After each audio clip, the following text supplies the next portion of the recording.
बोलो गुरुदेव भगवान की जय। प्यारे कृष्ण कन्हैया लाल की जय।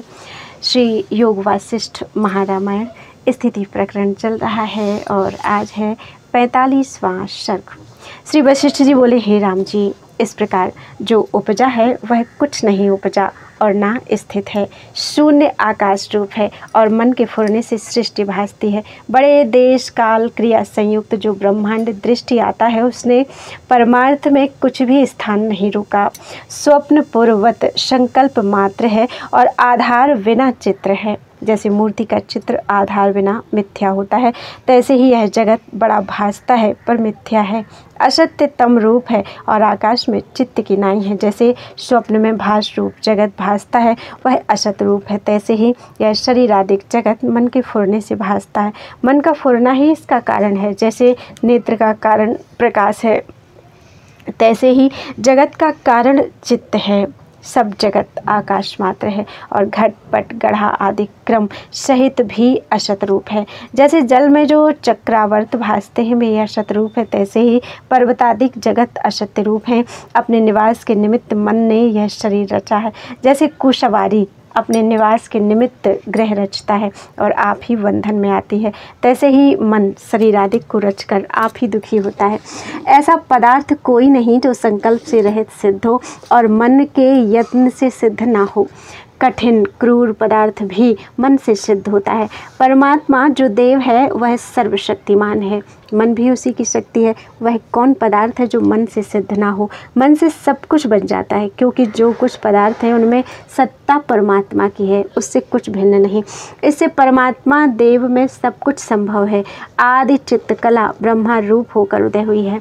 भावना के अनुसार उसने आपको ब्रह्मा का शरीर देखा और उसने कलना रूप देवता दैत्य मनुष्य स्थावर जंगम रूप जगत रचा है और संकल्प में स्थित है। जब तक उसका संकल्प है तब तक तैसे ही स्थित है। जब संकल्प मिट जाएगा तब सृष्टि भी नष्ट हो जाएगी। जैसे तेल से रहित दीपक निर्वाण हो जाता है, तैसे ही जगत भी हो जाएगा। क्योंकि आकाशवत सभी कलना मात्र है और दीर्घ स्वप्नवत स्थित है। वास्तव में ना कोई उपजा है न मरता है। परमार्थ से तो ऐसे हैं और अज्ञान से सब पदार्थ विकार संयुक्त भासते हैं। न कोई वृद्धि है न कोई नष्ट होता है उसमें। और विकार कैसे मानिए? जैसे पत्र की रेखा के उपजने और नाश होने में वन को कुछ अधिकता और न्यूनता नहीं होती, तैसे ही शरीर के उपजने और नष्ट होने में आत्मा को लाभ हानि कुछ नहीं। सब जगत दृश्य भ्रांति से भासता है। ज्ञान दृष्टि से देखो, अज्ञानी वत क्यों मोहित होते हो। जैसे मृग तृष्णा का जल प्रत्यक्ष भासता है तो भी मिथ्या भ्रम मात्र होता है, तैसे ही ब्रह्मा से आदि तृण पर्यंत सब भ्रांति मात्र है। जैसे आकाश में दूसरा चंद्रमा भासता है, तैसे ही मिथ्या ज्ञान से जगत भासता है। जैसे नौका पर बैठे को तट के वृक्ष स्थान चलते दृष्टि आते हैं, तैसे ही भ्रम दृष्टि से जगत भासता है। इस जगत को तुम इंद्रजालवत जानो। यह देह पिंजर है और मन के मनन से असत्य रूप हो सत्य की नाई स्थित हुआ है। जगत द्वैत नहीं है, माया से रची ब्रह्म सत्ता ही जीव का त्यों स्थित है। और शरीर आदि कैसे किसकी नाई स्थित कहिए?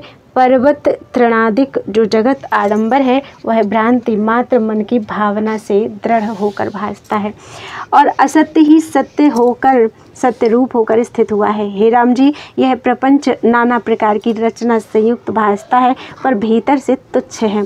इसकी तृष्णा त्याग के सुखी हो। जैसे स्वप्न में बड़े आडंबर भासते हैं, सो भ्रांति मात्र असत्य रूप है, वास्तव में कुछ नहीं। तैसे ही यह जगत दीर्घ काल का स्वप्न है, चित्त से कल्पित है और देखने में बड़ा विस्तार रूप भासता है। विचार करके ग्रहण करिए तो कुछ हाथ नहीं आता। जैसे स्वप्न सृष्टि जागृत में कुछ नहीं मिलती और कुसवारी को अपना रचा ग्रह बंधन करता है, तैसे ही अपना रचा जगत मन को दुख देता है। इससे इसको त्याग करो। जिस पुरुष ने इसको असत्य जाना है वह जगत की भावना फिर नहीं करता। जैसे मृग तृष्णा के जल को जिसने असत्य जाना है वह पान के निमित्त नहीं दौड़ता। और जैसे अपने मन की कल्पी स्त्री से बुद्धिमान राग नहीं करता, तैसे ही ज्ञानवान जगत के पदार्थों में राग नहीं करता। और जो अज्ञानी है वह राग करके बंधायमान होता है। जैसे स्वप्न में असत्य स्त्री से चेष्टा करता है, तैसे ही अज्ञानी असत्य जगत को सत्य जान के चेष्टा करता है। बुद्धिमान असत्य मानकर नहीं करता। जैसे रस्सी में सर्प भासता है, तैसे ही मन के मोह से जगत भासता है और भयदायक होता है, पर सब भावना मात्र है। जैसे जल में चंद्रमा का प्रतिबिंब चंचल भासता है और उसके ग्रहण की इच्छा बालक करता है, बुद्धिमान नहीं करता, तैसे ही जगत के पदार्थों की इच्छा अज्ञानी करते हैं, ज्ञानवान नहीं करते। हे राम जी, यह मैंने परम गुणों का समूह तुमको उपदेश किया है, इसकी भावना करके तुम सुखी होगे।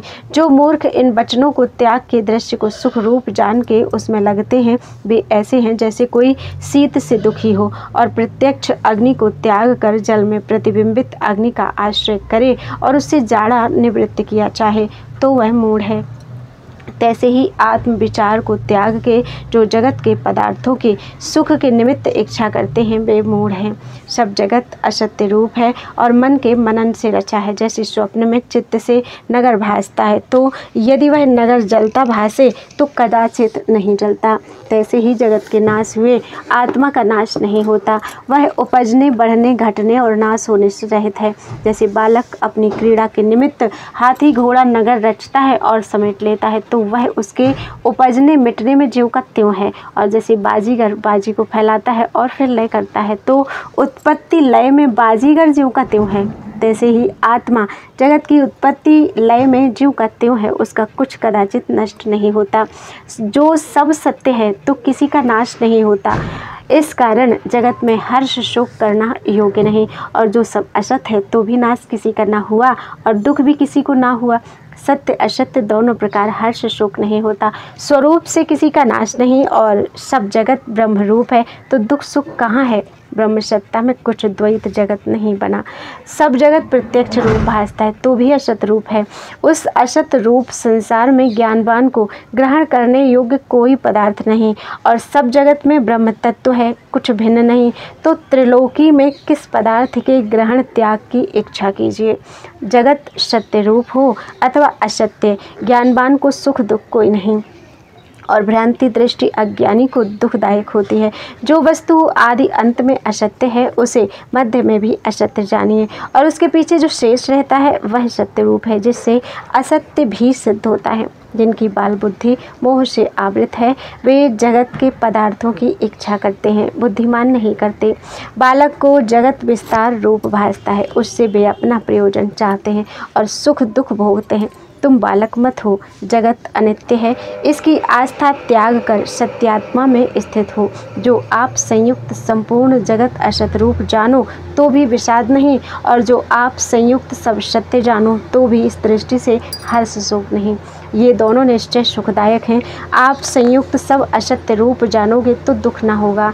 वाल्मीकि जी बोले कि जब इस प्रकार वशिष्ठ जी ने कहा, तब सूर्य अस्त हुआ और सब सभा नमस्कार करके अपने अपने स्थान को गई, और सूर्य की किरणों के निकलते ही फिर अपने अपने आसन पर आ बैठे। इति श्री योग वासिष्ठे स्थिति प्रकरणे यथार्थ उपदेश योगो नाम पंचचत्वारिंशत्तमः सर्गः। बोलो वृंदावन बिहारी लाल की जय।